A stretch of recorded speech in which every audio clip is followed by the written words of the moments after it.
Hey, folks, the live stream of the Eric Zane Show podcast is brought to you this time around by the Mario Flores Lakeshore team of Van Dyke Mortgage. I better get this out of the way right now. Hang on. Clear my throat. Let me clear my throat. Name the artist. Thank you to Mario, the Mario Flores Lakeshore team of Van Dyke Mortgage. It has never been a better time to get a mortgage, okay? And, the interest rates are incredibly low. They, despite, you always hear doom and gloom. Oh, but you better get a mortgage now because it's going to go sky high. Yeah. I don't know anything about that. But I do know that the unbelievable customer service that you will get from Mario and his team is second to none. He works very, very hard at that simple thing, and that is follow up. Making sure that you are well taken care of and everybody is happy, okay, in the entire experience. I know you may have someone in your past who may have done a mortgage for you. Yeah, I'm not saying don't call upon them. I'm just saying let Mario, talk to you for a little bit. Maybe you're like, maybe Zane's right. Maybe this guy can offer me something. Reach out to my friend Mario Flores. From anywhere in the USA, so it doesn't matter where you listen to the show from, okay? If you live in Rapid City, South Dakota, you can call on Mario. I would encourage you to do that. This is where my show really, really stands out because the audience always supports by reaching out to the sponsors. 231-332-6505.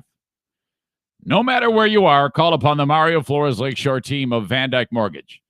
And don't forget, if you're a first-time mortgage person, maybe a young lady or a young dude just getting your start in the world, you've been paying rent to some slumlord. I can't afford a mortgage. Yeah, you can. I don't have any credit. It doesn't matter. Well, it does matter, but what he does is he gets you in a loan that's, pretty much designed for a person like you who has a bummer of a credit score or no credit. But that's temporary because after you make your payments on time for a couple of years or a year and a half or so, then you get a better mortgage. That's how it works. Reach out to Mario. The cleaning service. Okay, so there's a lady that goes around West Michigan. Her name is Amy Porter. Her and her staff cleaning homes. And she's freaking awesome, okay? A&D Cleaning. Did you hear what happened there? It's like my brain fried. A&D Cleaning. They sponsor Daisy the dog here. All right. 616-550-3644. You need somebody to clean your house. Call upon my friends at A&D Cleaning. It is the 5th of November, 2020. The Eric Zane Show podcast begins now. Hello, this is Rick from TC Paintball. You've tuned into the Eric Zane Show. Listen in while slapping a knee or through gritted teeth. Hear all of Eric's opinions, even the correct ones. Well, thank you very much, Rick. And you need to know that I had to play that intro from Rick from TC Paintball. If I didn't actually play that one today, it would have led... Oh, my God.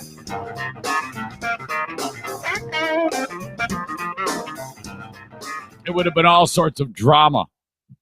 I talked about this yesterday. Like, hey, if you want to make me an intro, just hit the record function on your phone, and then send me some audio, and then I'll take care of the rest. Well, he did that, and I made an intro for him. There it is. I just slap some music underneath it, mix it a little bit, and send it on its way, and then we have it on the show. So when I said that, I was referring to if you're so-and-so living wherever in the USA and you want to say, hey, this is so-and-so, I'm a Zane Show podcast listener, he sucks shit, and here he is, Eric Zane.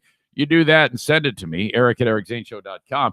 That's what I was referring to. I wasn't referring to people who have already had one made and played on the podcast. But I said, so if you've sent me one that that you haven't heard, let me know, because I've gotten a bunch of them, and sometimes they fall through the cracks, and I lose track of who's sent one along. Well, I get this message says, hey, fucker, play my intro. And I'm like, well, wait a minute, huh? I have. And, okay, how did it actually go? Such a fragile flower. Holy fuck, play my intro. Gold. Wait, what? I have? Wait, what? I wrote, I have. What am I missing? Do you mean play it more? He wrote, of course, I'm needy that way. I feel like a punk rock song on an oldies radio station. And all right, so that's where that comes from. A squeaky wheel, Rick gets the grease. Okay. Thank you so much for being here on the Eric Zane Show podcast. We have a lot to get to, but I really had to work to get to it. Be able to provide something to talk about here because it really is incredible what goes on in the world when something gigantic in scope like a presidential election takes place. Because, well, there's just not a lot of news or stories or interesting things that are passing around because the only thing that people are focused on is what has happened with the election, with the slow process of getting those votes counted and slowly learning that Joe Biden is going to win the presidency. Okay. And so that's how it is. And so when I'm sitting there writing a show, I'm like, oh, fuck, I gotta find something. I have to dig deep and focus. So, I mean, I didn't have shit to talk about until I really got into it. So it's one of those shows today. So if it seems like, what the hell? Where's the content that I love on the Eric Zane Show podcast? I'm working. I'm doing the best I can. You know, I imagine that almost every other outlet, whether it be radio or podcasting, is going through the same damn thing. Okay.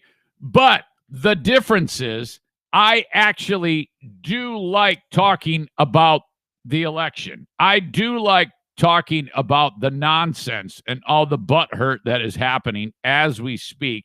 And I will do that. So, you know, and at great risk, frankly, because when I talk about things like what is happening with the election right now, the risk involved is that there's some really sensitive people on either side, and I understand that. I mean, when 4 years ago I was expressing all of the blow by blow accounts of what happened when Trump took Hillary Clinton's face and rubbed it in shit.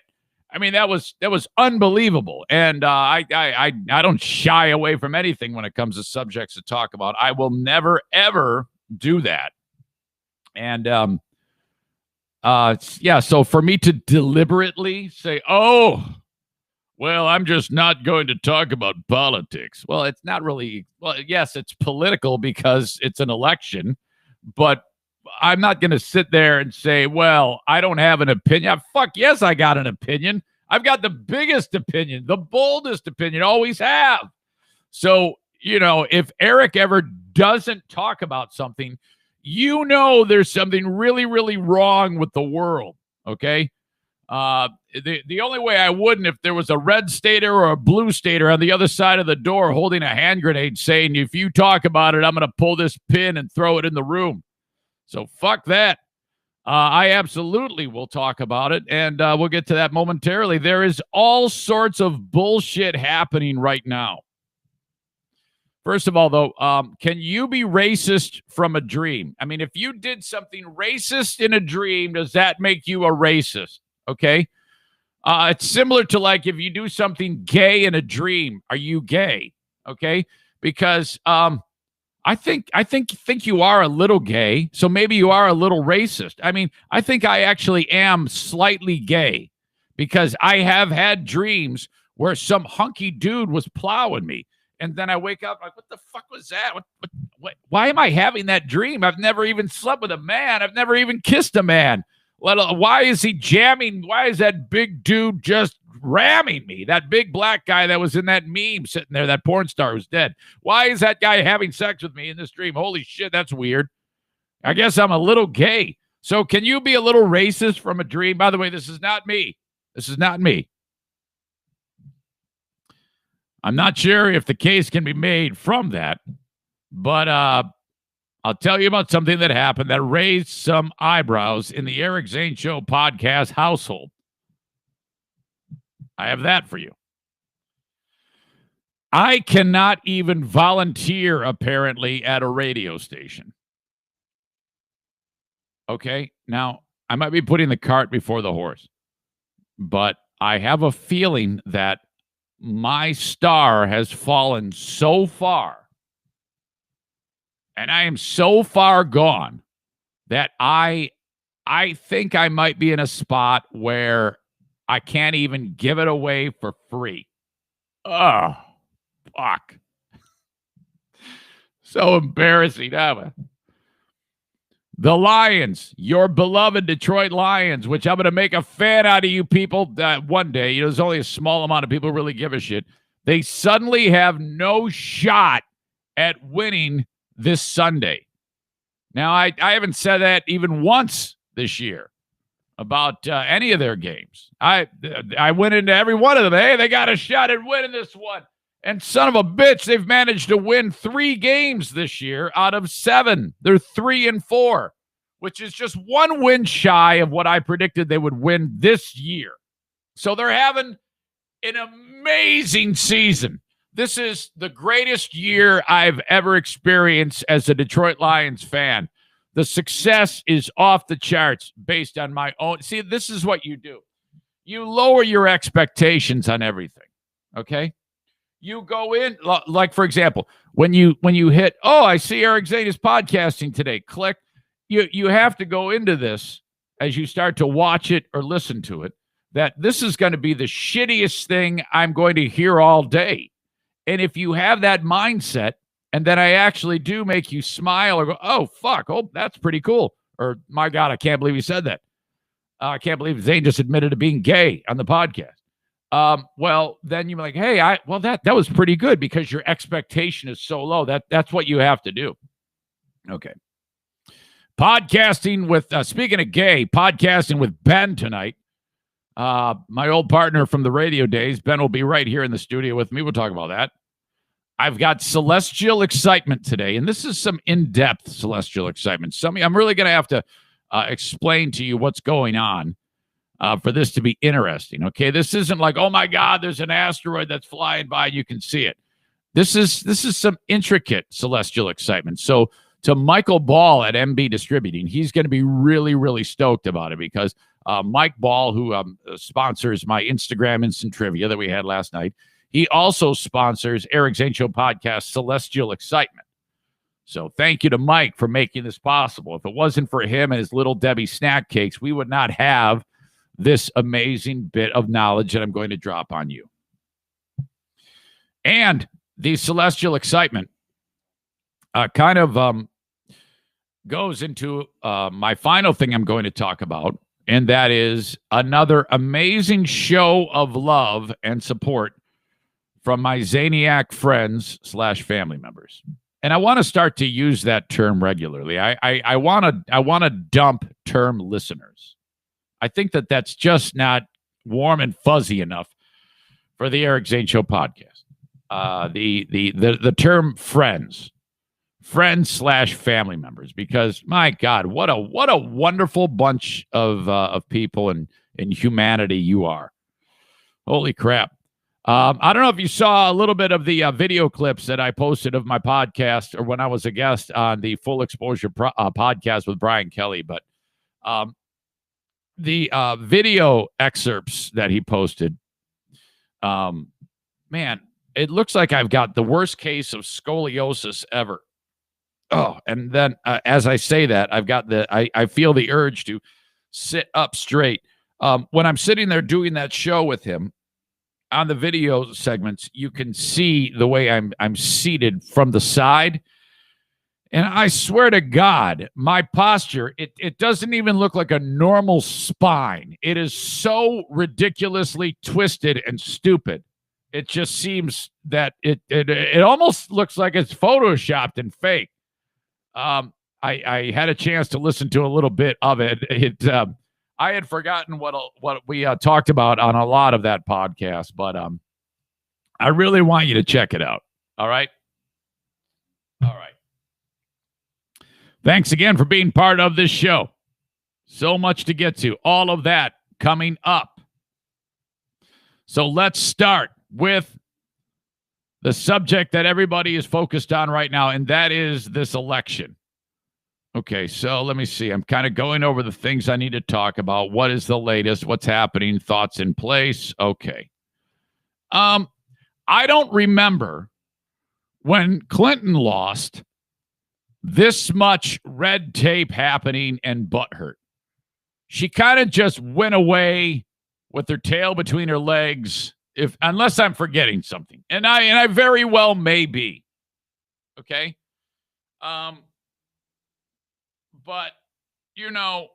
leading up to this election, the fact that there is a pandemic, I think putting the protocols in place to alleviate some of the pressure of mass crowding at polling places for the election, I think that was a smart move. I don't believe for 1 second that there was anything wrong with casting your ballot early, absentee, early voting in person. No, I don't have a problem with any of that. All of these ballots go in after people drop them off, mail them, whatever, and then on the election day, they are counted. There are some states that they can be counted ahead of time, but some states not, where they have to do it actually on election day. Each state is different. So we start counting ballots. Election day comes. Trump is looking good. I mean, he had this massive lead in Michigan. We all go to bed. Most people are like, oh, man, it looks like Trump's going to win 4 more years. I truth be told, I did vote for Trump. But make no mistake, I've thought for the longest time that he's a terrible individual. I voted on policy, not feelings, which is what a lot of people said, and that's where I stood, and I'm very, very proud to say that. I don't have a problem with that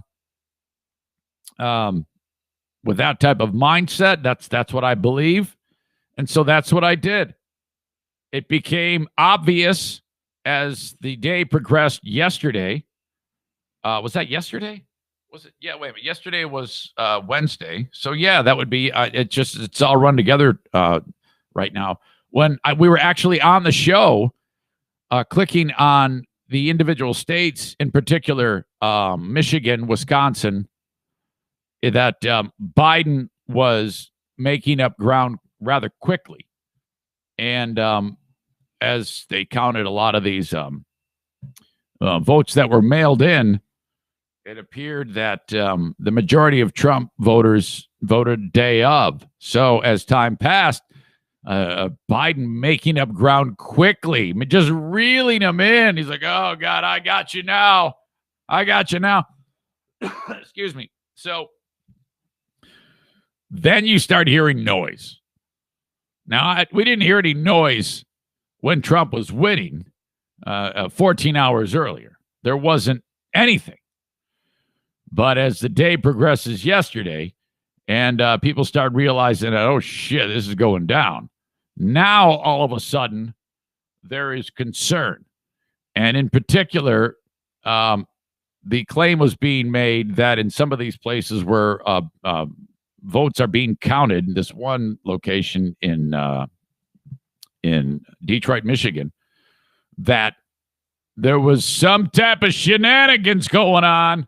You see, when when people are counting votes like that, you're allowed to have partisan and nonpartisan people in there to basically just stand over the shoulder of these volunteers. And so you see these people there, they actually get a ballot. They might rip something off of the ballot. You got to match a signature or something. I have no idea. Then you run it through the machine and, okay, you take the paper ballot that was sent in, you put it in a pile, and then that's it. There's nothing to it. Well, in this particular location in Detroit, it's a big room. It's called the TCF Center. It's all these volunteers that are there, and you're only allowed so many people in the room because of the coronavirus. So they're like, all right, I want this many people, and then this many people. You go and you do your thing in the room. Well, not all of these people that wanted to supervise were allowed into the room, and that's where it got weird. Because these people, there were a lot of them were Trump supporters, We're like, let us in, let us in, let us in. And they're giving all sorts of shit. And they're banging on the doors and acting like fucking animals. And everybody's like, oh, come on, man. Look, we're doing the best we can. So Trump is suing now. He has filed lawsuits because of this exact thing. This is how it sounded in Michigan. Outside of that room. They're saying, stop the count. They're screaming and yelling. And everybody's in there like, oh, fuck them. Let's just get this done. And so, in Michigan, the lead continues to grow for Joe Biden, much the same as in Wisconsin, and he's catching up in Pennsylvania. In fact, some people are saying that by the end of the day today, he will have passed Donald Trump. Okay, so the White House, the Trump campaign, I should say, filed lawsuits Wednesday in Pennsylvania, Michigan, and Georgia, laying the groundwork for contesting battleground states as he slips behind. Again, this shit wasn't happening when he was winning. The new filings, joining existing Republican legal challenges in Pennsylvania and Nevada, demand better access for campaign observers to locations where ballots are being processed and counted. And absentee ballot concerns, the campaign said. So as this all goes on, this is going to make this process a little bit longer. Let's see. And this one story that I saw, this is what really bums everybody out. Trump's legal team filed the lawsuits. Quote, they're not letting our poll watchers watch the polls, not letting them inside, said Eric Trump, one of the president's sons, at a press conference Wednesday afternoon, referring to the Pennsylvania case. They're trying to cheat. What a fucked up, reckless thing to say, you fucking asshole. Why can't you just fucking lose? Why does there have to be always some degree of drama surrounded every fucking word or thing that happens? Wouldn't it be refreshing to just, I don't know, everybody casts their votes and you lose. And then you say, hey, the best man won, wasn't in the cards. We tried our best. Why does everything have to be a goddamn conspiracy? Are you serious, man? Son of a bitch. And then all these assholes, all these people that are milling around trying to get in there, there's always some degree of drama and false information being spread. Listen to this. Ross Jones is a news reporter from Channel 7 in Detroit, and they were covering all of these cocksuckers banging on the glass saying, stop the count, stop the count. All right. And well, Ross Jones, he and his crew have their cameras and shit, and they're fucking tired of shooting video of assholes, and they want to wrap up the day. So they take their camera gear and they put it into the cases and they close the lids. And then they walk out to the truck, the Channel 7 Action News white van. It's just a white cargo van. And they put their equipment in the back of the van and say, all right, man, it's been a long day. Let's get the fuck out of here. We got to do it again tomorrow. Shit. Oh, no. All right, great. So that's it. What could possibly go wrong from something like that? Well, there's some asshole conservative news site. It's a website called Texas Scorecard. They describe themselves as relentlessly pro-citizen, unabashedly pro-liberty, and they should add to that ridiculously stupid, because some dick shot video of the cameraman putting his shit in the back of the van and then sent it off to these assholes and said, this is video proof of voter fraud. These these ballots are being stolen, and they're all Trump votes, and they're going to go be thrown in the garbage. That's what happened. And these dicks went ahead and posted that. You see, this is just part of the bigger mess. And in my mind, this site doesn't give a shit about freedom or patriots. They only care about fucking people propagating their site and going there and looking at it. That's all they really care about. And so this misinformation, this false shit feeds everything. Video making the rounds on social media and other platforms claims to show voter fraud and a wagon being loaded outside of the TCF Center in Detroit. Ross Jones actually tweeted out an image of the cameraman putting the shit into the van. He wrote, a conservative, quote-unquote, news site reports catching a man wheeling in, quote, suspicious equipment to the Detroit Convention Center, implying it was used to steal ballots. Quote, the ballot thief was my photographer. He was bringing down equipment for our 12-hour shift. Oh, my God. Hold on a second here. I actually want to see the post from this video. TexasScorecard.com. I'm only pointing out the website. I'm only pointing out the web address so that you can see with your own two eyes the horse shit that is being spread here to fuck up all of these people. And I don't necessarily blame Trump supporters, okay? I mean, I say terrible shit about people all the time. It doesn't matter. I carpet bomb everybody. That's the way it goes. These people have, for 4 years, been brainwashed, okay? And so I don't necessarily fault you for this, okay? You have been trained to believe all sorts of silly shit. So when these things arise, I understand your energy and your passion to try to, quote unquote, get answers and find the truth and, oh my God, all this other, find out these shenanigans. There's no shenanigans, okay? This is the way it's been since the very first presidential election in 1790 whatever, or 1780 whatever. Fuck, man, the people have spoken and your guy lost. So I suggest you wrap your mind around that. You're going to be fucking fine and pick up the pieces and go about your fucking life. That's what I suggest to you right now. You can probably go and be great if you quit worrying about the shit that is beyond your control. Damn it. My God. Yeah, and that Texas scorecard, all it does is shows the guy with a wagon. He's got a wagon and he's hauling shit out of the van, putting it in the van, taking it out of the van, and these guys have made up a fairy tale based on what they saw, what was seen, and made up a story. A new video provided to Texas Scorecard from a poll watcher in Detroit shows wagons, suitcases, and coolers moving in and out of a vote counting center during the early morning.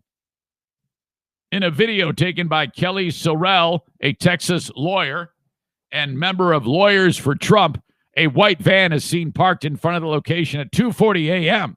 A box is taken out of the van and placed into a red wagon. And it's literally one of those little red wagons that the sides come off of that this news guy probably brought from his garage so that he can haul the shit down there. Doesn't have to lug it, which is then pulled inside the facility. Lawyer Sorrell is raising alarms that the box may have been a ballot box that arrived long after all ballots were expected to have been received at the counting facility. I'm going to click on the video to see how many views on this damn thing. So 121,964 views as of yesterday from this stupid video of the Channel 7 news crew hauling their gear into the polling place so that they can do their jobs. Other images appeared to show suitcases and coolers moving in and out of the secure area where mail-in ballots were being counted during a shift change at 4 a.m. According to lawyer Sorrell, visitors were able to enter and leave the facility where the votes are being counted without any identification check. The workers were apparently working in 6-hour shifts, meaning they did not have a need for overnight luggage. So this fucking asshole is creating a story because the news guy brought his shit in. Michigan is currently one of several states labeled too close to call with allegations of voter fraud being leveled by President Trump. Did he? Did he say voter fraud? I don't even know if that's true. On Monday afternoon, Trump's campaign announced they would file suit to halt the counting of the ballots in the state. This is terrible. The guy, Brandon Waltena, is the fucking moron from Texas Scorecard. This is so ugly. The fact that you can that this lawyer can take an image of somebody bringing something into a polling place, and then they fabricate a story, throw it out there, and then that's why people chant this. That's why that happens, okay? Because Texas Scorecard probably, for lack of a better term, trumps up the idea that the mainstream media is all lies, and we are truth and justice and patriots and the American way and freedom. And then you're actually worse. This is embarrassing. God awful. What a nightmare. And I don't think it's going to end anytime soon, because after the counts are made and it is learned that, in fact, Biden did win, and that won't be too long, I don't think. I think we have to wait on Nevada. And let's see, you got Georgia is still not known. Georgia, North Carolina, Nevada, and Pennsylvania. Yeah, and he might end up winning all of those. I don't know, Biden, and then that's it. Now, there can be a recount in some of those places now, but recounts typically produce 1,000 votes one way or the other, 1,000, maybe 2,000, from what I'm understanding. And in a lot of these battles, I mean, it's close, but you're talking like 50,000 votes, 60,000 vote lead for Biden, so it won't matter. And I guess after all the recounts are done, then finally you can settle in. And then, I mean, fucking go away, dude. America has to move on. We have to, this is the next step. You don't have to like it, but shut the fuck up. And then in 4 years, maybe your guy will have, your person will have another shot at it. So I don't know, man. It's just an absolute mess. But I honestly, in my heart of hearts, I don't believe that there's been any fraud whatsoever. I think America has done an amazing job. I think that in fact, Biden has gotten more votes for any candidate ever. After, I think the last person who got this many votes was Barack Obama, and Biden fucking beat that. So, I mean, Jesus, that's the way it goes, man. The fact that we have had this pandemic, which has disrupted life for everyone and has killed hundreds of thousands of people, and it's still a thing. By the way, yeah, it's still here after Election Day. The pandemic is still here. Remember that? And frankly, I had heard it enough that I was starting to think maybe there's something to that, but there isn't. The pandemic's still here. There's still people getting sick and dying. Despite that pandemic, we pulled off an election, and we're learning who the winner is, and it's taken a little longer than what we would have expected, but a few days wait, considering what we've been through, I think is a win in my eyes. I think that we should all be very proud of the country as a whole for the way this election was executed. And I'd say the same thing if Trump won. I'd say all these things if Trump won. I think this guy is a fucking horrible person who I absolutely wanted to win because of policy, not about how I felt about the guy. And I think a lot of people felt that way too. That is the politically charged open of the Eric Zane Show podcast, which, frankly, I'm glad to do it. I think it's important to be able to say my thoughts about this whole thing. If you have thoughts on it, I want you to do it too and send it along, eric@ericzaneshow.com, or leave it in the comments of the Facebook, brought to you by Irvine's Auto Repair, Grand Rapids Hybrid, or whatever you want to do. Tell me in person if you see me at Meyer. Don't come over. I definitely want to have that conversation with you. I think it's important for people who do what I do to not be afraid, okay, of speaking their mind and putting their foot down and expressing themselves. It drives me crazy when I hear it dodged. And if you're listening to someone who's making a big fucking deal because they aren't talking about it, oh fuck, what are you wasting your time for then? Shit, man. What the fuck? What's the point? All right. The Open is brought to you by Blue Frost IT. They bring you the Twitter, too. Thank you again to Alan and Ashlyn from Blue Frost IT. Periscope video. They take care of that on the show for you to watch it as it happens live each and every morning at 8 a.m. And by the way, I'm on a fucking roll when it comes to starting on time. Yes! Got it down, man. I'm back. No more starting at 8:15. Totally kidding. I'm definitely going to go back to starting late. It's just a matter of time. I'm just a moron. But anyway, your small or medium-sized business can have IT support. And if you don't, that's a real problem. You have to have the team ready to go. If your computers screw up at your business, you can call Blue Frost IT and get it fixed at 616-200-8550.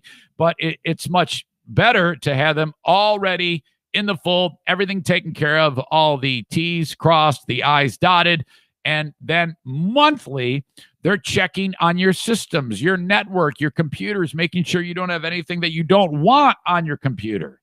Okay, and then in the event that something does go haywire, hey, Alan, I got you on the bat phone. You need to log in remotely and fix my shit. And then that's the way he does it.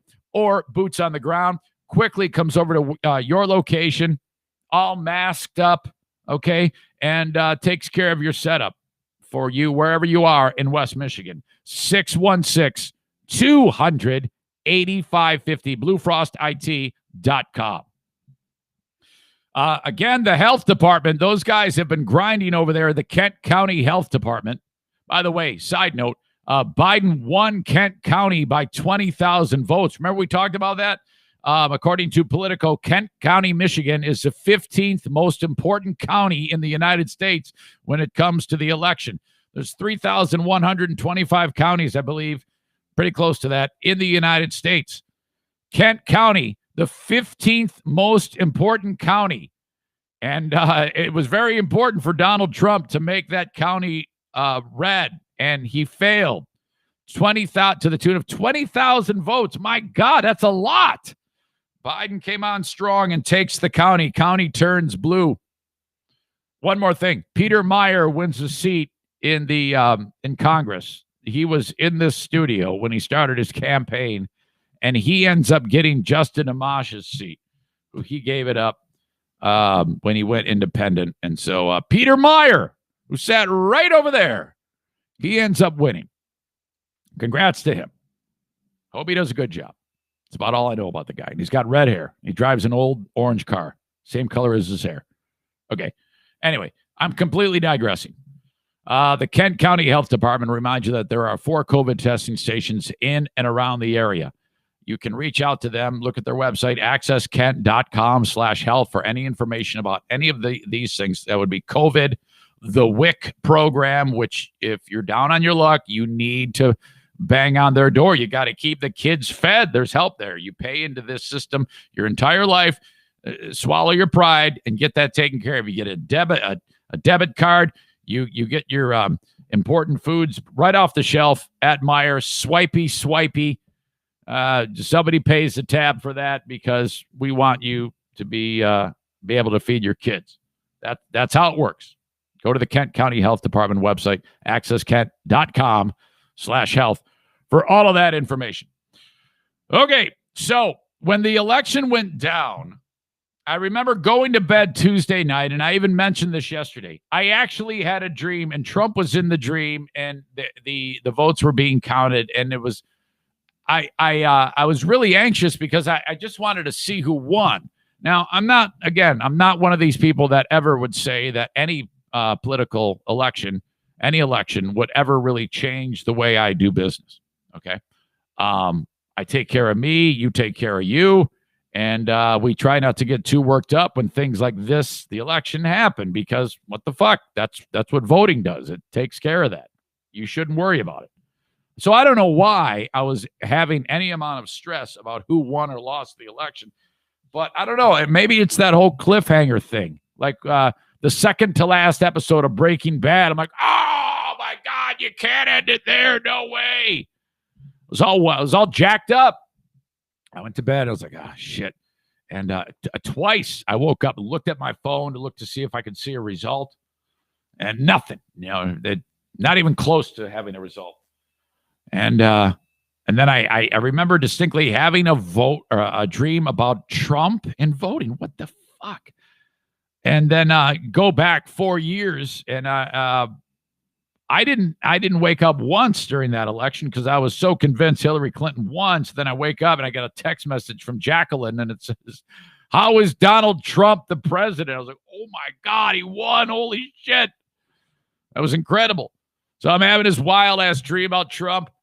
And then the alarm goes off, 6:20, hit snooze, listening to WCSG, the religious station, which, God, it's so, oh, fuck, it's so terrible to me.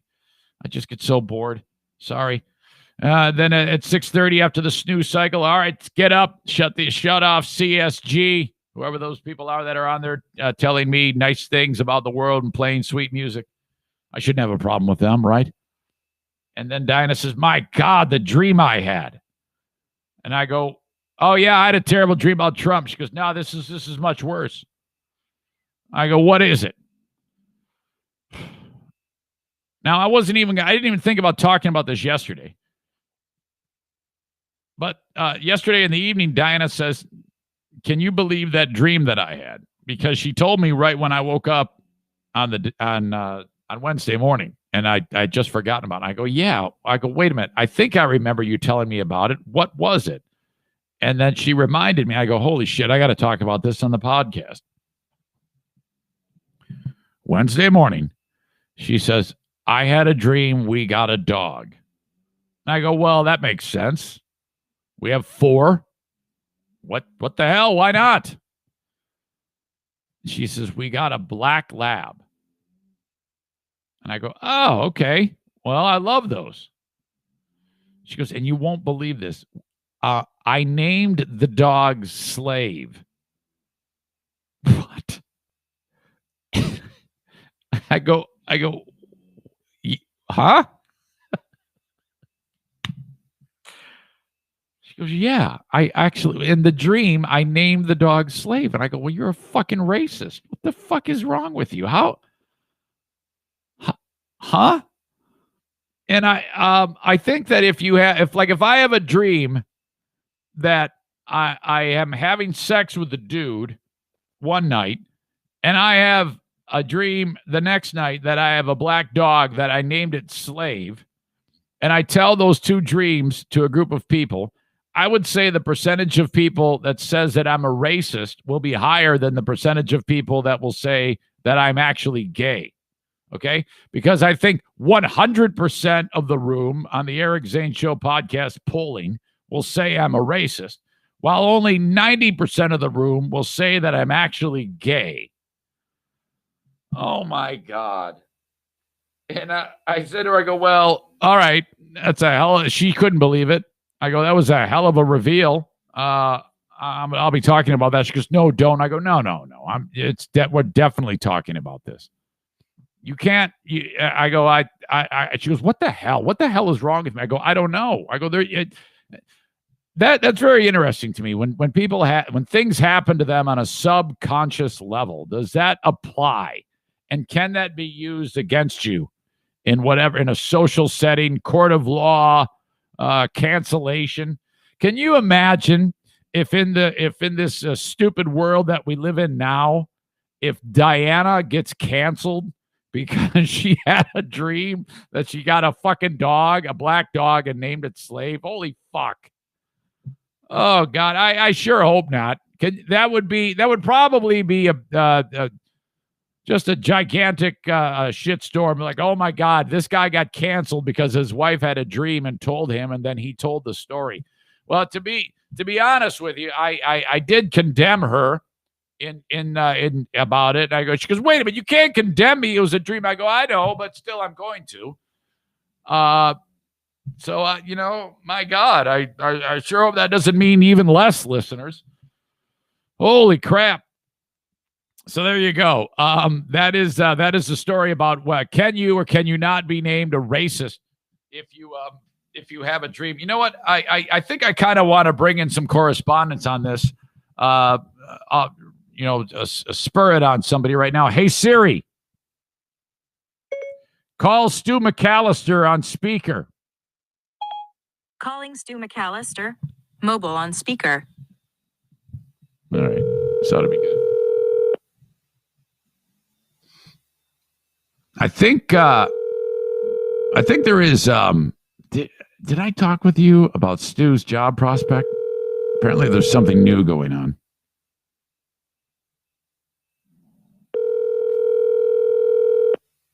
I shouldn't have done this. I should have known this was going to happen.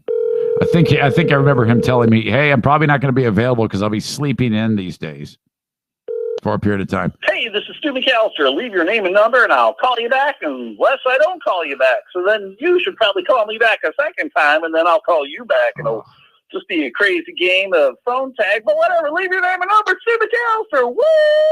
Oh, you're fucking terrible. At the tone, please. No. Oh, my God. That was awful. All right. Fake news, Melissa here. Don't shoot me. Just wanted to pass this along. I'm torn. And it's a cell phone video.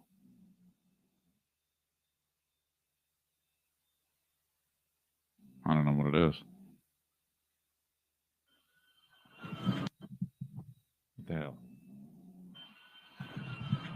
At this time, I'm asking Mr. Daniel Sims to allow these 19 people in so that they can assist with the counting, just as the Democrats are in counting. Now, Mr. Sims has said that there are COVID rules that he cannot break. This is long. This is 5 minutes, so I can't review that, but I will. I appreciate that, Melissa. I appreciate you sending that along. I'll check that out, and then I'll let you know what's up. Okay. Tonight, we'll be right in this studio. Myself, Ben Glaze, podcasting. We need to go over. I got an email from one of our close friends. It's like the mafia. Friend of ours, friend of mine. And the first Zaniac, the one and only Mike Pellerito. Ben and I, on the Ben and Eric Patreon bonus podcast last week, we talked about the idea of when, because we've seen video of my old show, Free Beer and Hot Wings, and the show has moved to a really, really sweet-ass studio that they built in a different part of the building that I used to work in. And it looks ridiculous. Like, I mean, serious, state-of-the-art stuff I've never even seen before.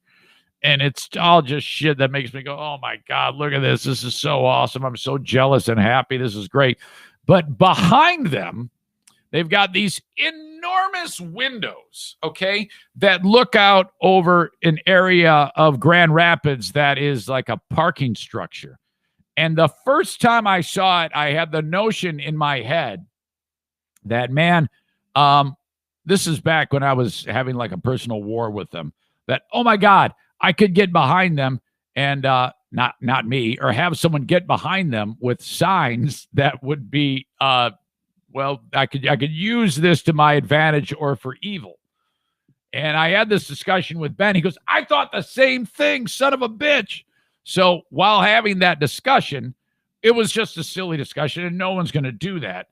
But while we were having that discussion, Zaniac Mike Pellerito was like, holy shit, man. I cannot believe they were thinking that. And so 3 people independently were thinking the same thing, because he then sent me an email with some of the things that he was plotting, which at this point in time would be a horrible, horrible showing, because nobody's fighting anymore. But at the time, it was gonna go down, and I swear I had no idea this was happening. And but he was actively plotting. I got to talk about that with Ben. And I tell you this right now, the Ben and Eric Patreon podcast, we've kind of hit another gear after last week's show. I didn't actually want to stop podcasting with Ben, but it was the old leave him wanting more. And I did want to, I wanted to end it there after just over an hour, but I'm really, really stoked about Ben getting in here for today's show. Okay. So on Patreon, you'll see the entire thing uninterrupted or hear it uninterrupted, depending on the $5 or $10 a month that you give. So you're all set. Okay. And I'll also, the first, quarter of the show, make it available free wherever you download podcasts, the same place you're getting this one from, or on my Facebook or my Twitter. All right. And then, if you're enjoying that, then jump on over to Patreon, sign up. You can get the whole damn show for you. So Ben is back. Part of my the entire amount of content that you get on Patreon is the Ben and Eric Patreon podcast. And that is the title of the show, by the way. Ben and Eric's Patreon podcast. I'm done trying to beat myself up over trying to come up with a name for it. That's the name, Ben and Eric's Patreon podcast. Hey, Prince Armin wants to teach you how to use that pistol and have it concealed. Okay, in the state of Michigan, you must take this class in order to be able to carry your pistol concealed. This takes 1 day of your time. 1 day. You're going to start at 8 a.m. in Holland Township, Michigan, with Steve Prince, retired U.S. Army Major. By, 3:30, 4 o'clock, you're done. You've watched some videos. You've taken a test. You've had some range time where you've shot a gun. You don't have a gun. That doesn't matter. He's got a gun you can borrow, or 2 or 3, and then it certifies that you have it. Now, then, of course, you go to the county, and then you say, hey, I passed the test. They fingerprint you. They do a background check. Couple months time, you get your little license that says congratulations, you can carry your pistol concealed, and then practice. Okay, get to the range, get to your local range, wherever it may be, and practice shooting, get good at it. And hell, he's even got an advanced class I think he's working on for people who already have their license and want to improve their skills. The point of all this is he wants you to carry that pistol concealed. If that's something you've been thinking about, I want you to reach out to Steve Prince. His number is 616-204-1705. 616-204-1705 for Prince Armin. The next class happens on the day after Thanksgiving. So you'll have paintball with me on the 25th. The 26th of November is Thanksgiving. The 27th, you're taking the class with Steve Prince. All right. So there you go. And if you want more information, just go to his logo at ericzaneshow.com. Click on it. It'll take you right to his Facebook page, and then click on events. And then, boom, you just sign up online. That's where you actually sign up. I got a company known as Shoreliners Striping. If you have a business with a parking lot, you want it to look good. You don't want faded, busted up yellow lines that look like balls because the lot hasn't been painted in forever. Get that thing painted with Shoreliners Striping online at shorelinersstriping.com. Okay. Again, the podcast today and what kind of for this week is in like a rip through the stories type of mode because when you're faced with an overabundance of content about the election, well, you got to be careful you got to be very focused as to what you can talk about because it's tough to find stories, frankly. So that's kind of why the podcasts have been shorter in length, if you will. So this popped into my brain the other day. In fact, I was talking about this on Dear Meathead to a person who asked for advice, and if you remember that moment, that audience member / friend of the show, Zaniac friend, said, hey, I just came into a bunch of money and I want to retire. I'm like 35 years old, but my family is saying keep working. And I'm like, I don't know if I want to do that. I want to make a hobby farm, which I'm still not even sure what that is. And so he's like, should I retire? And I was like, and Dad had some advice for him. And then I said, dude, you need to volunteer. Go and volunteer. You need to keep your hands working, doing something for others. That's taking your time and giving it to someone. With your good fortune, it makes sense. That is encouraged. I think everybody should volunteer at some point, even if it's just for a little bit. So I wanted to listen to my own advice, and I reached out to, and it kind of works out because I recently just started back going to church, and it's all kind of coming together. I'm aging, and people do this when they get older. They tend to get more focused on their faith. And this kind of goes hand in hand with the kidney donation. And it's all starting to work for me on this level. So I said, I think I'm going to go and volunteer at Catholic radio. So here in West Michigan, they have it's associated with the church as a Catholic radio station. I go, I'm just going to go there. And if they need any type of volunteer, I don't give a shit if it's cleaning the place. I'll volunteer there.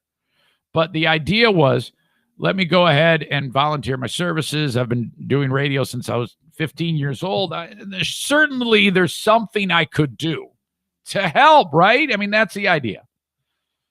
And as you know, radio is so dead for me. It is so in the rearview mirror right now. Not to say that I wouldn't want to do it in the future. Make no mistake. I would love to actually be in a radio station. You don't spend as much time doing it as I do and then have and for the amount of time that I spent doing radio, I just like being in one. I like being in a place where there's more people. I like doing what I did. I don't care if I'm doing it for no money or very little money. I just want to be in a radio station. Now, some people might say, well, Zane, why don't you go ahead and hire someone to be on your show? That's not the same. It's not the same. And frankly, I can't right now. I'm resigned to doing the show that I do right now this way. And that's it. Outside of having been in here, there's not going to be any difference in how I do it right now. So I want to be in a fucking radio station is my point. So I call the radio station. Lady picks up the phone. She's in front. She's like the what do you call it? The person that you first, what do they call it? Secretary? No, the receptionist. I can't believe I had to struggle to find that word. That's why they're not calling back. And I go, hey, so I wanted to volunteer. Who do I talk to? She goes, oh, I got just the guy. This guy, he's in charge of this, and this. This person would love to talk to you, but he's not in. You can leave a message. In the message, I say, hello, my name is, I've worked in radio for 32 years, and I would love to be able to volunteer my time. And so when I was talking to the receptionist, she's like, yep, he's going to call you back the next day. No problem. He's really good at that. Always calls everybody back. Okay, great. So I leave this message. And then, this is ridiculous. Here I am, really, really optimistic and excited at the prospect yesterday of a person from a radio station calling me to ask me to volunteer, to take me up on the offer to volunteer, to work for free. I'm excited about the prospect of that. I was like, oh man, I sure hope I get the job. I sure hope that this works out, man. All I want to do is go there and do this for nothing. I am really stoked about the prospect of driving to downtown and doing this for free and then coming home and saying, whoa, that was a good day's work. I am really excited about that. No one called. Oh my God. So pathetic. Horrible. Can't even give it away for free.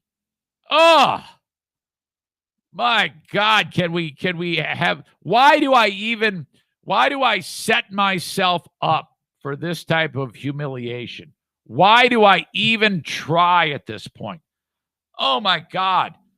Now I'm 90% jazzing the story up for you right now and amping up my emotion, but 10% of me is like, fuck, I'm really embarrassed by this. Holy shit. Now I don't know. Maybe maybe I'm not giving it enough time. Maybe I should have waited longer before I revealed this to you. But I'm waiting, and we'll see what happens.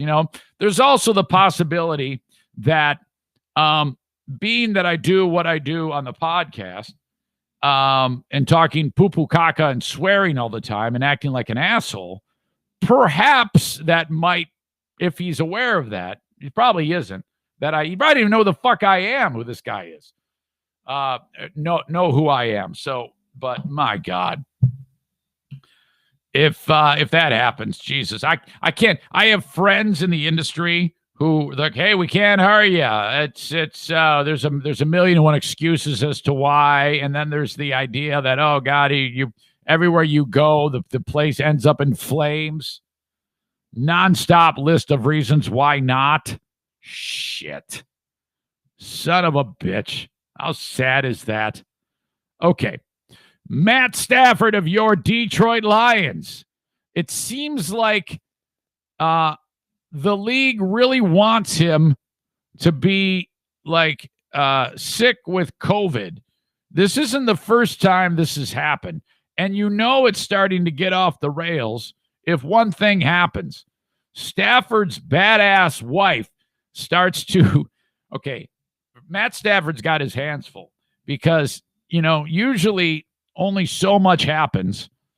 If a certain amount of bullshit happens, Matt Stafford's wife steps in and she starts kicking everybody's ass. Now, this is a real ball breaker woman. She's a cancer survivor. She's survived brain cancer.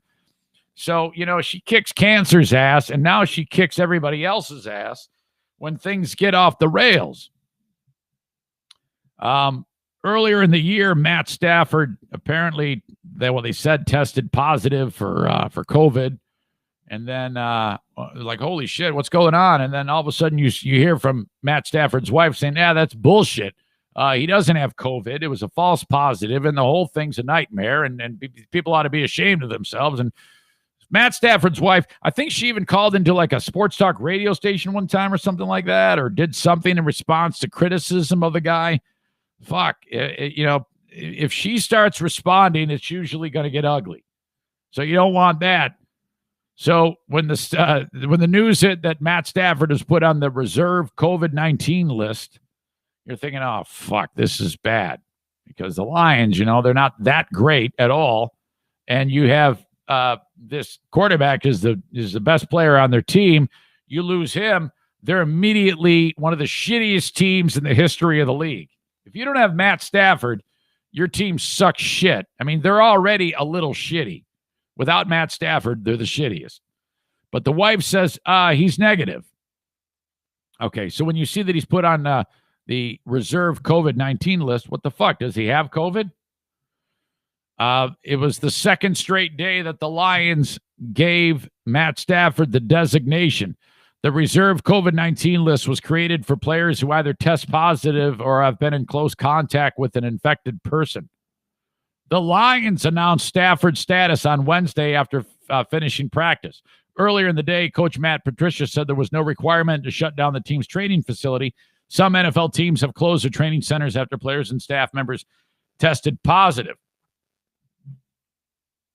No need for any of that, Patricia said. Everybody across the country, especially in Michigan right now, the case is going up. Really, no one knows what the next day is going to be like. You just have to do the best you can to stay safe. All right, I get that. Gerard Davis was put on the list Tuesday.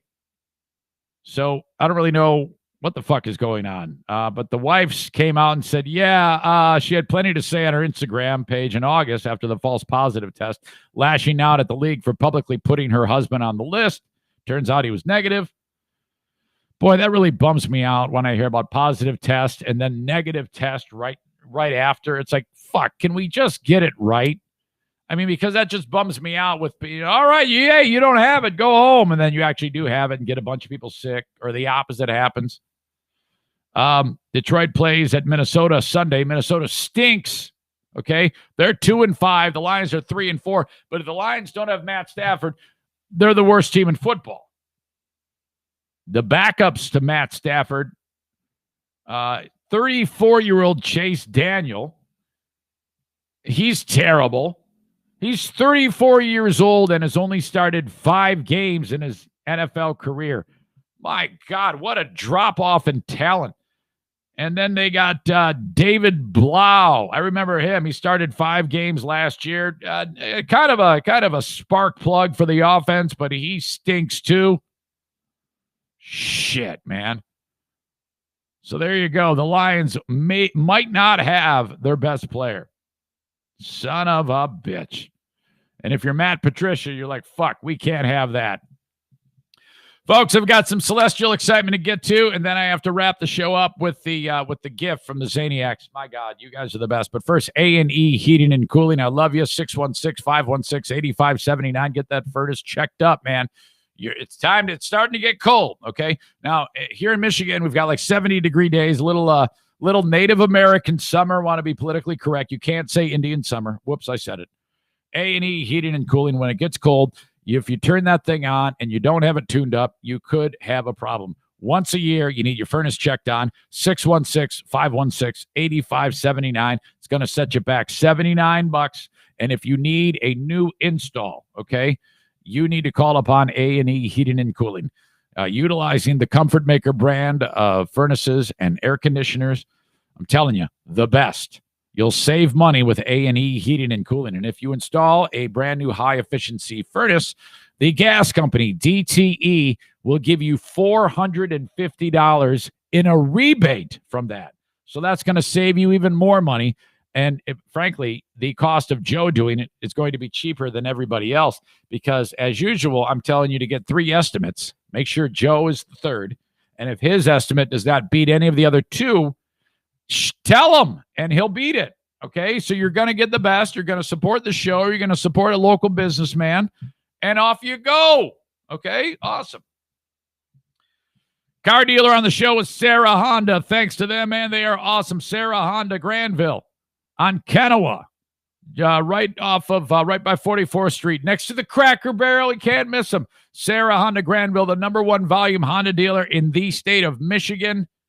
Absolutely fantastic. Look for a car online at sarahhondagranville.com. Go in person. Check it out. Do mention the Eric Zane Show when you visit my friends at sarahhondagranville.com. Is there anything better than the new car smell? My God. You realize that's all like toxic shit you're breathing, but boy, it's awesome. I love it. New car smell. It's intoxicating. It actually makes you want to buy it. How the fuck is that even a thing? sarahhondagranville.com. Check them out, and then go buy a car. Mention the show. 3 of you, that's right, 3 sent in the story. I went to bed, and I had no knowledge of this. I wake up, and I've got 3 of you. Tyler sent it, Solomon sent it, and I forgot who else sent a story about celestial excitement. For the last several months, I've been telling you about there is a fast radio burst that has been happening from somewhere in the universe. What is that? Well, a fast radio burst is suddenly there's a signal that's sent in an instant. And when you hear a fast radio burst, you think, okay, that's aliens trying to communicate with us. It's not at all. It has nothing to do with that. And it kind of bums me out that people don't know better. I didn't know better when I first started following this story. But when you see a fast radio burst, your first impression is that all of a sudden you're going to hear fucking some radio guy, from 80 billion light years away, playing the latest from Johnny and the Aliens on a fucking radio station in an alternate universe planet shit going on, and they're sending it our way. No, it has nothing to do with that. It's a radio wave that is emitted because of an unbelievable energy source that is pushing its way across the cosmos. And this has happened before but we can't really pinpoint where it's coming from right now. It's at a spot in the universe that is so far away that we have no idea. We just know that sensors are picking it up. So in an instant, you'll see there. You can't really see it, but there'll be a burst of energy, and it comes in the source of radio waves, and then scientists have been able to pick it up with their instruments. Like, what the fuck is that? Could it maybe be somebody sending us some type of message? No, it has nothing to do with that. I wish it did. I really do, but it doesn't. They have pinpointed this, and it's different than the one that they were looking for in the past. The ones I've told you about before, the fast radio burst. It is still happening, but now they have one that comes actually from our own galaxy, the Milky Way galaxy. Now, just for context, as you know, our own Milky Way galaxy has billions of stars in it. Okay, the one galaxy, and outside of the Milky Way galaxy, there is another galaxy. The closest one is called Andromeda. You can actually see it with the naked eye from Earth. I forget where exactly it is in the night sky, but if you look it up, if you're in a dark area with no light pollution, you can see it. It looks like a smudge. Seriously, it looks like if you have like a little bit of jizz on your thumb and then you wipe it on like glass, it makes like a smudge. In the sky, that's what it looks like. It looks like a smudge. It doesn't look like an articulated, shiny star. It's a smudge of light. I don't know why I went down the road of suggesting that it looks like jizz on a mirror, but that's kind of what you get with me. So anyway, the next nearest galaxy is Andromeda. Andromeda is also a spiral galaxy. That's what we're in right now in the Milky Way. Remember I told you there's billions of stars in the Milky Way. Andromeda, the next nearest one, which is many light years away, though you can see it, is also billions of stars. Okay, now there are a billion more Andromedas. There's a billion more Milky Ways. I'm just giving you these fine points as for perspective as the numbers we're dealing with here. Okay? Side note, these numbers always make me, these type of facts always make me like, God, there's 100% chance that there is another planet with people on it probably doing what we're doing right now. Has to be. The odds are too fantastically in the favor of that to not have that happen. So, somewhere in the Milky Way galaxy, there is something known as a magnetar. What is that? Okay, so when a star is dying and it's about to actually croak, this star was bigger than our sun. Well, when it finally dies, it'll do one of two things. It'll either explode in a supernova, okay, or it'll collapse on itself into a super dense, crazy thing. And one of these things that can happen is a magnetar, which has an incredible amount of energy in it, compacted. So you might have a star that was way big at one point. Now it's made into a really, really tight ball of energy. And what it does on regular intervals is it burps a huge burst of energy, okay? And that's what's happening. And they found this fucking thing. The radio waves known as fast radio bursts seem to have sprouted from an incredibly powerful zombie star. That's the magnetar, lurking right here in our own little old corner of the universe, our galaxy. It's also known as a neutron star. The object is a super dense leftover that forms when a massive star bigger than our sun collapses in on itself. But the neutron star, also known as a magnetar, has an incredibly powerful magnetic field that stores mind-boggling amounts of energy capable of distorting the shapes of atoms. Fuck! That is incredible. Tracking down the source of the FRB, fast radio burst, was a huge moment for the nerds who are eager to find out how these mystifying radio flashes come to be. FRBs thought to appear once every second in the night sky, flaring, okay? This is a thing that they're able to see. You and I can't see it because it's just for a millisecond. You can't, it's just impossible with our eyes to be able to pick this up, but their equipment can. But we've only seen a tiny fraction of these phenomena at play, according to the astronomers, and all the bursts we have seen have apparently stemmed from outside our galaxy, with some located billions with a B light years away. Imagine that, having to travel at the speed of light for billions of years to get to the source of this. That's just another mind-boggling statistic about where we are and what we are amongst. So the nerds are like, yeah, it's made it difficult to figure out what's going on. Now with this discovery of it in our own backyard, astronomers have a much closer source to work with. The magnetar is located just 30,000 light years away. Fuck, Eric. Yeah, I know, man. In our own galaxy, you'd have to travel 30,000, speed of light for 30,000 years. That's in our own galaxy. What the fuck are we? This is incredible. The amount of distance and space and time. Incredible. But this is very close, cosmically speaking. Okay. Now, I know if you're Mike Ball, you're really, really wanting me to dive into this story more. Well, good news. I'm going to. Thank you, Mike. This points to a solid connection between magnetars and these dynamic space radio waves. This is the missing link. Now we've seen a fast radio burst coming from a magnetar, so it proves that at least some fraction of fast radio bursts we see in the universe come from magnetars. Did you know that there's something in the universe called a pulsar, which is similar in nature, that it comes, I believe, from a star, something like this, where you have something very, very dense that it'll burst energy out of the ends of it, called a pulsar. And if you're in it, it emits gamma waves, gamma rays, the things that made the Hulk. And if you're in the firing line of a pulsar, everything's fucking fried.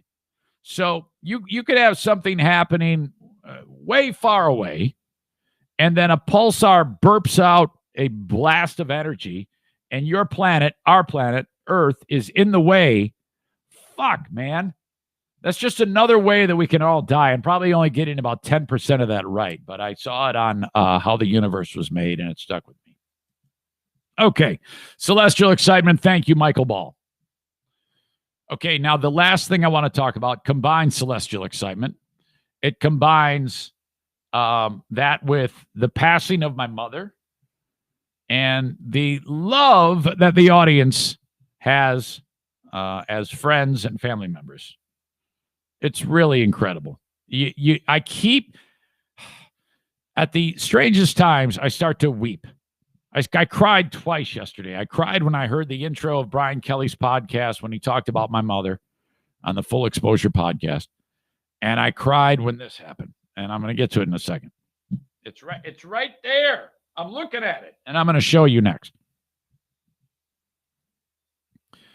God bless Henry Steffes and his crew over at the Steffes Group of Keller Williams Realty. If you're in the market for a new home, that's who you call. Henry Steffes, thesteffesgroup.com, or click on his logo at ericzaneshow.com. If you want to list your home, he's the guy to call as well. Reach out to Henry. He'll put all the things in play and take a look at your house. Walk through with his N95 mask on, check everything out, and then he's going to go do some homework, and then he's going to say, I think we can sell your home for this much. And you're like, wait a minute, are you serious? That's like 15G more than I thought I could get for it.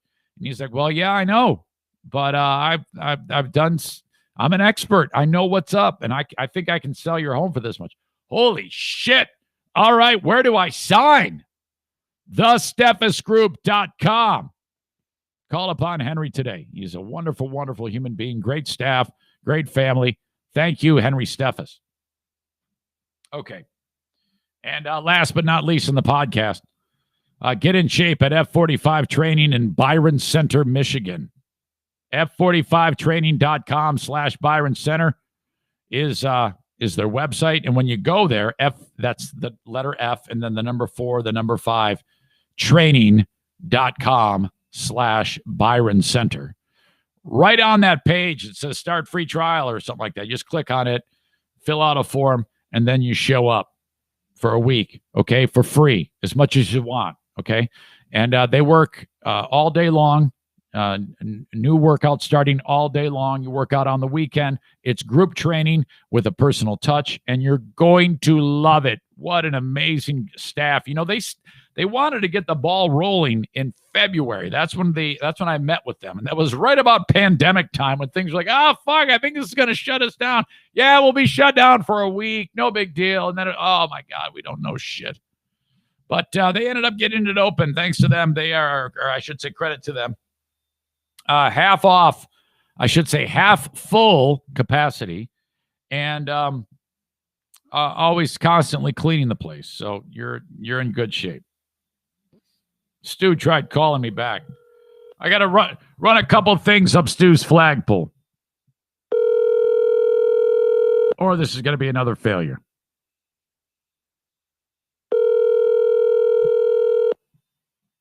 Come on now. How can you call me back and then not be available right after?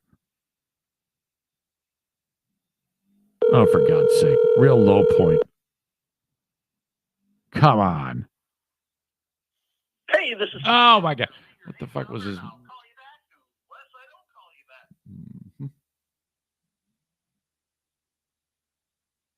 Check out his message. Eric Zane. Stu, I saw that you called. I was taking a monster dump. Coffee donut dump. Oh. But anyway, give me a call if you need me for whatever. Yeah. Or if you want to yell at me, whatever. All right. I will talk to you later. Bye. Okay. I'm actually taking my phone off Do Not Disturb.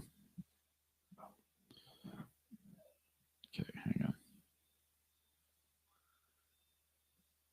Call me. Hold on. Call me, bitch. All right. Yesterday, walking up to the house, I see another package. Two things. Box from Chewy full of cat litter. All right, great. I'm going to leave that for there for 3 days. And another box. Says fragile. Okay.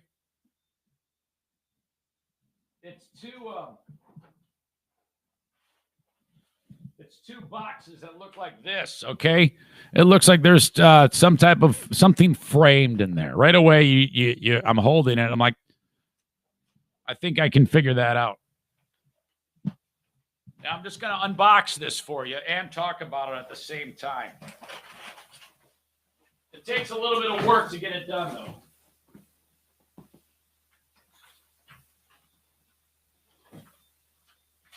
First thing I do is I open up this envelope, yellow envelope. And it's got my mother's name on it. And inside of it is a pouch, a velvet pouch. And then you pull it out. All right, Stu's calling. Stand by. Everything's all fucked up. Hey, how are you? Eric Zane, what's going on? Sorry to bother you, Stu. All good. Yeah, did you start a new job? I start in a week and a half. Did you tell everybody? I can't remember if you talked about it on the podcast. I have not told anybody other than the Patreon people. I told you. Yeah. Okay, good. I took the job working with JoJo. You did? Shut up.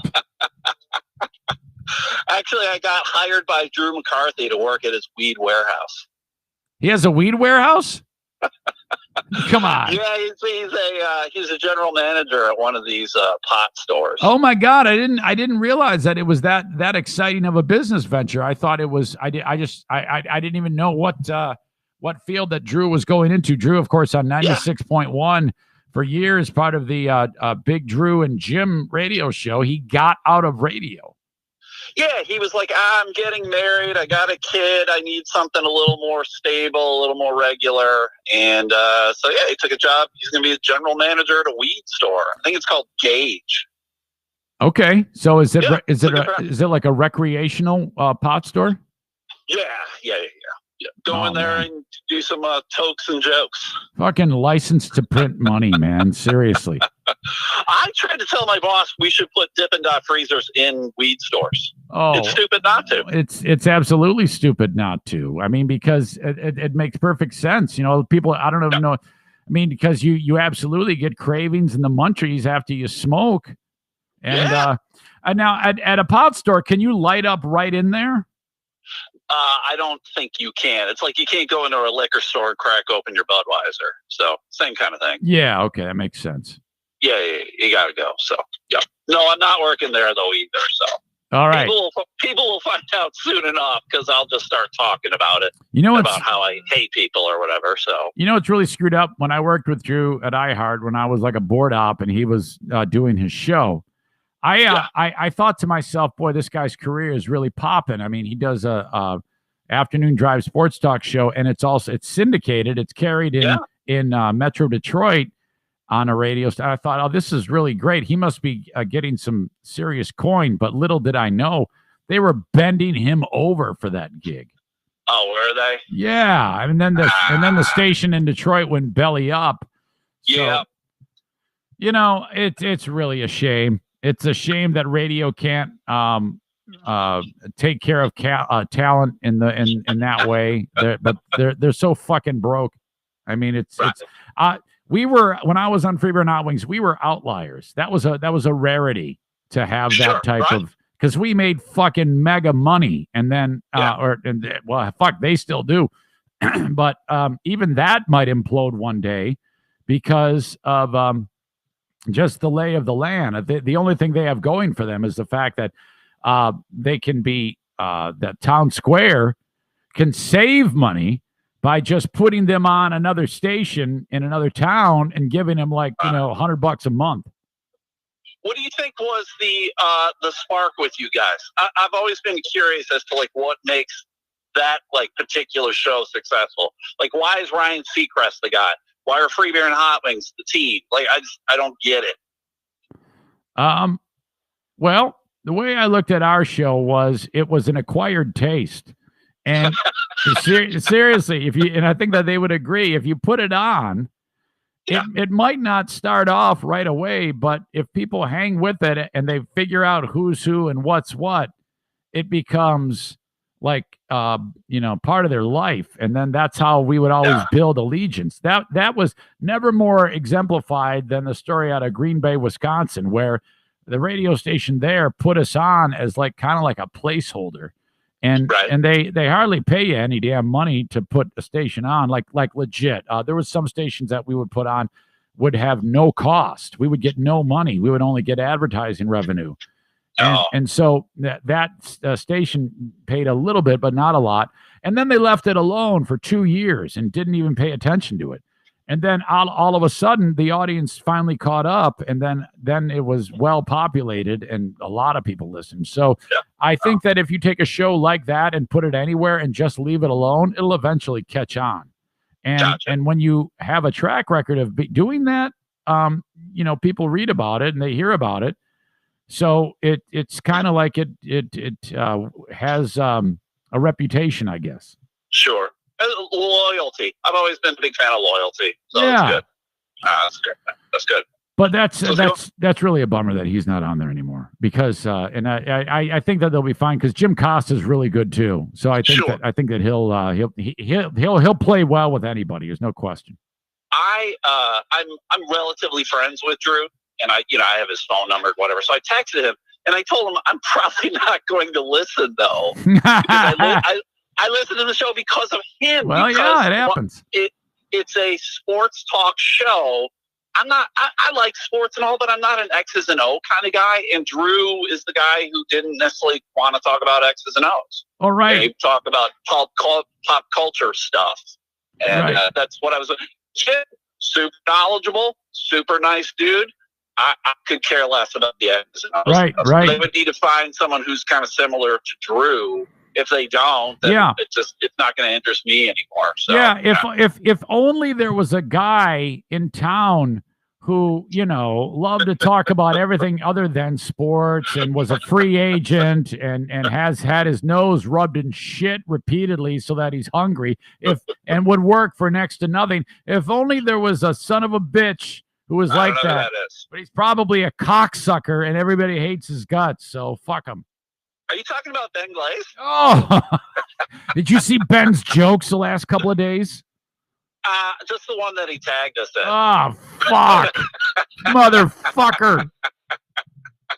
Listen, I saw on your YouTube thing today that you said you couldn't even volunteer at a radio station. Yeah. What was that about? I was telling a story not long ago that I reached out to Catholic radio to just see if, hey, you need anybody for help? And no one even called me back. They're like, fuck you. Is that an AM station? It's actually on 98.3 on the FM, and there is an AM station.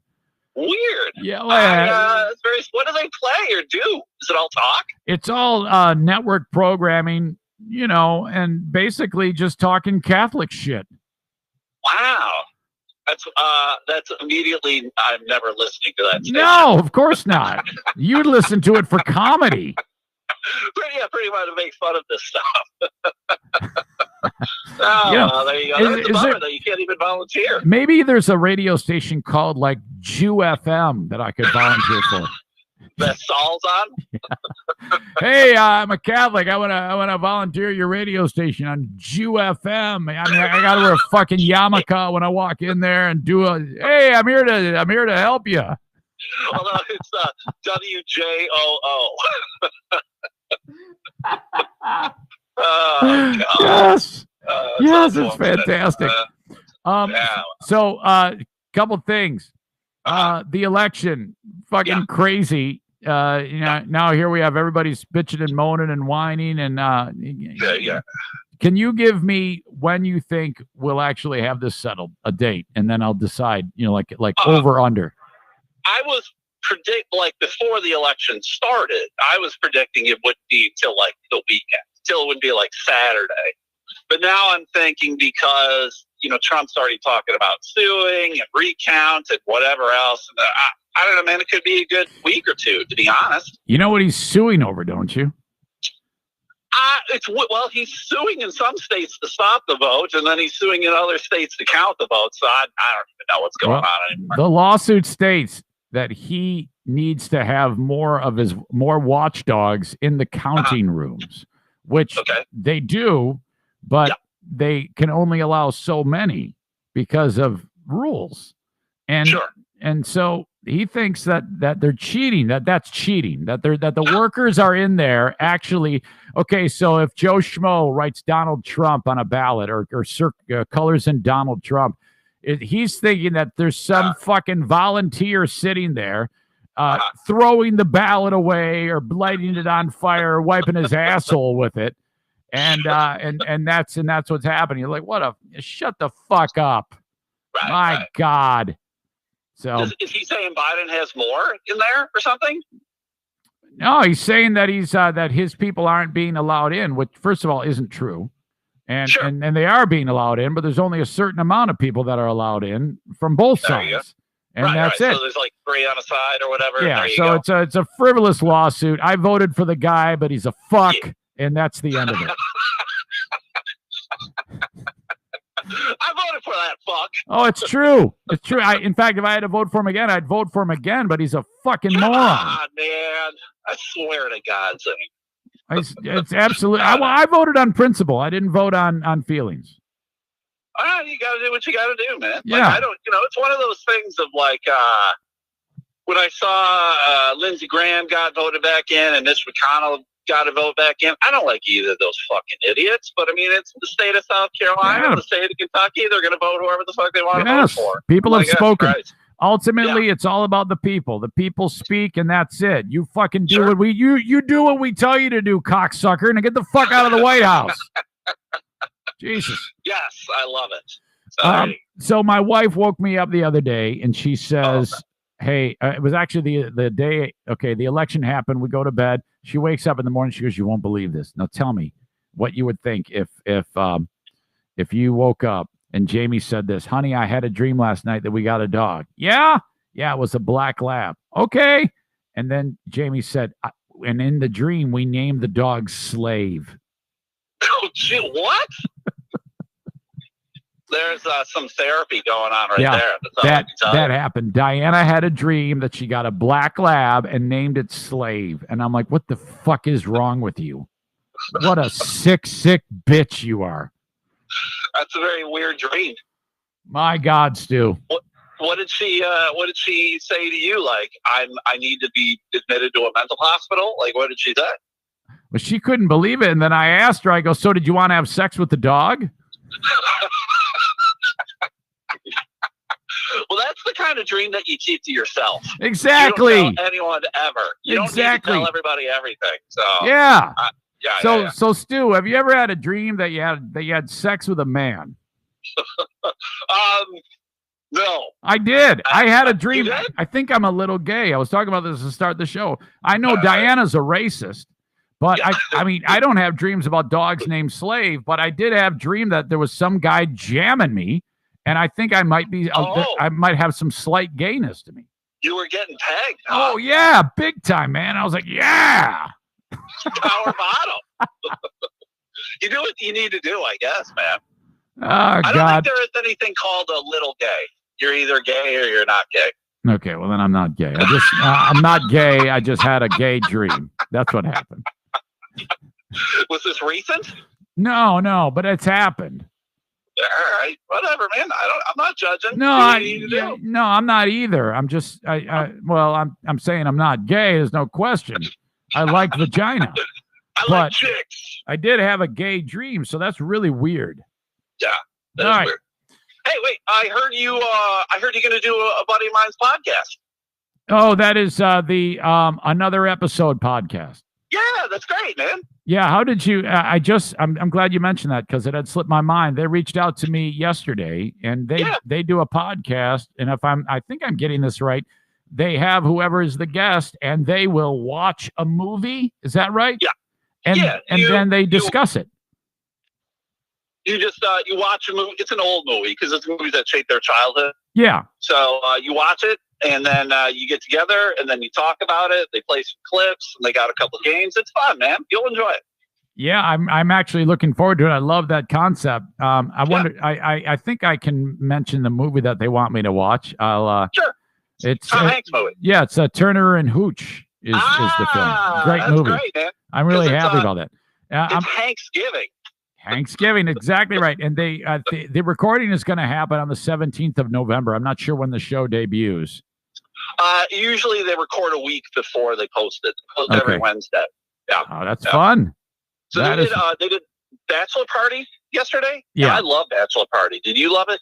I barely remember it.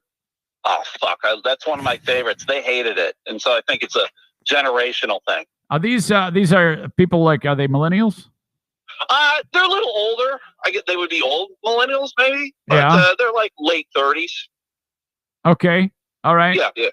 And how did you now I noticed that they have like various comedians on there. Carl Sobel was on there, and Adam Deggy was on there, and you're on there. Who else?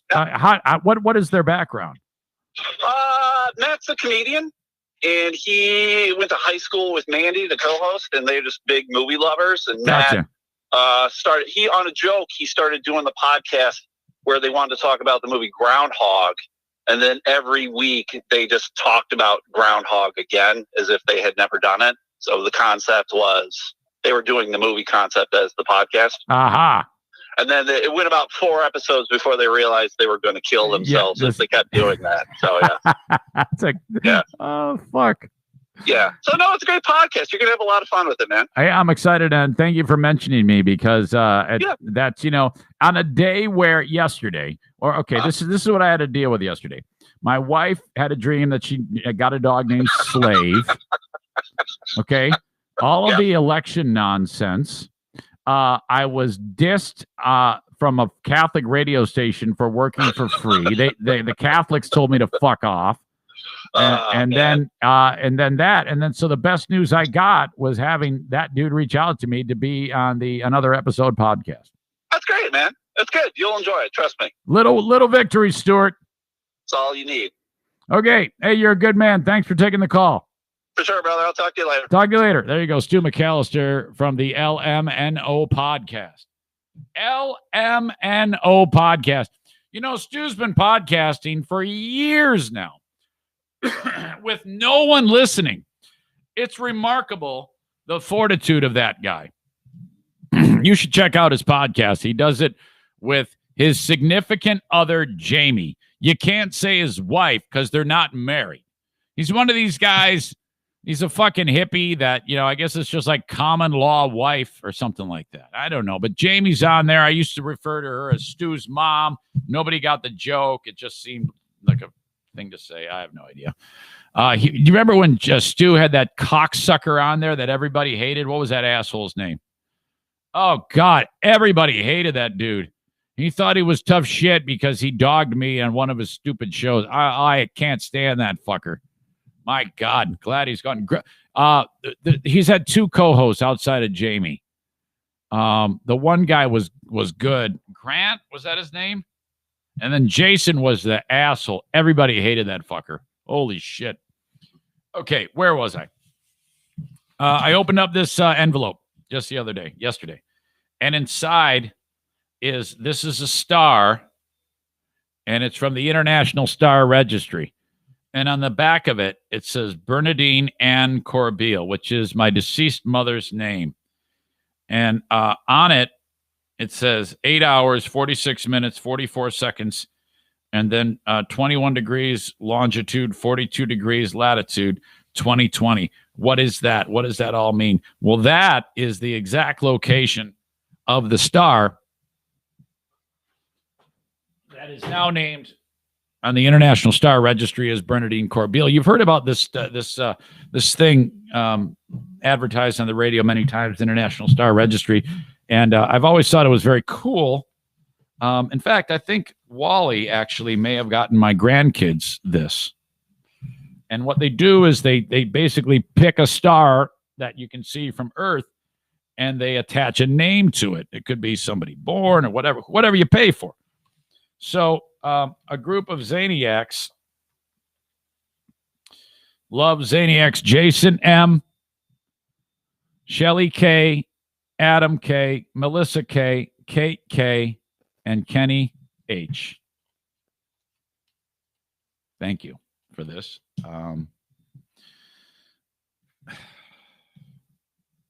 can't even begin to tell you. First of all, I'm really not over this.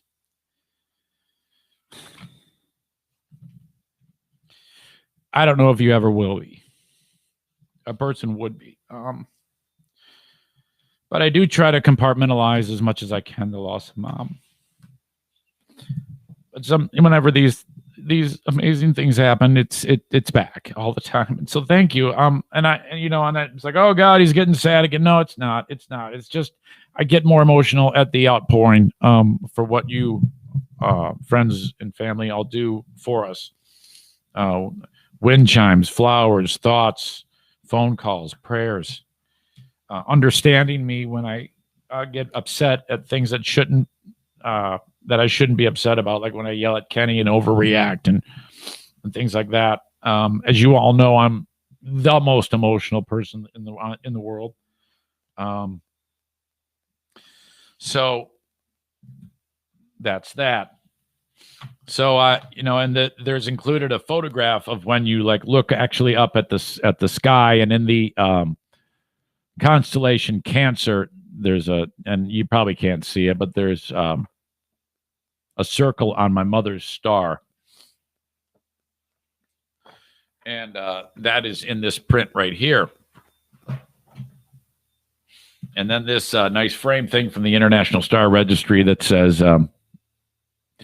it basically describes where the star is, which was engraved on that metal star that I showed you, and that the star is known as Bernadine Ann Corbeil.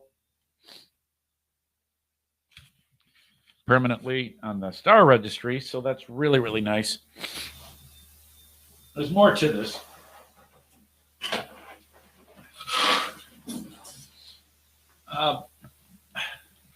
This is like a plotting of the same thing, also framed. It's kind of like the technical specs of my mother's star.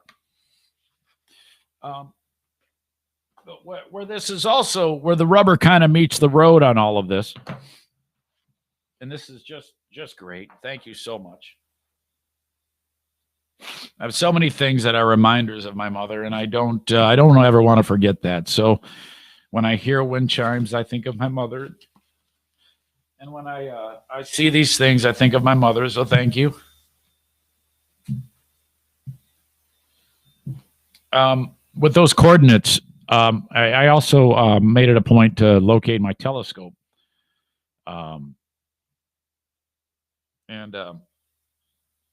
When I go up north, I have you put the telescope on flat ground, and there's like levelers on it, and it tells you when it is level, when it's perfectly level. And then it's really easy. You just it has a keypad. This telescope is the shit. I've talked about it before. And you punch in. First of all, there's a button that says tonight's sky, and it takes you on a tour, and the thing moves on its own to all the things that are out based on where you are. You punch in your location, shit like that. It knows everything. It says, here's Saturn. You look at it, it's like, oh my God, there's Saturn. It's incredible. So I'll be able to manually put in those spots, those coordinates, and it'll go, and then you look in it, and there's my mom's star. I'll be able to look in it and see it bright and perfect and amazing in the telescope. So I'm actually going to do that this weekend. It's so, if there's no moon and you're up north, it's with the naked eye. Remember the smudge I was telling you about in Andromeda Galaxy? It's like, it looks like a disc. It's incredible. And you can see this big plume of nebulous gases from our own Milky Way. It's this type of like fogginess in the sky from our own galaxy. It's just the shit. Okay, folks, thank you so much. To you amazing family love friends who sent that along. I'm blown away by it. I'm not sure who the person was in charge of that, but I'm sure one of you. And then you called upon the henchmen and did that. I'm the luckiest guy around, and we're all very, very blessed to have you. And I cannot stress this enough, and I will never lose my passion for saying how grateful we are for you to be that supportive in many different ways too. So thank you. That's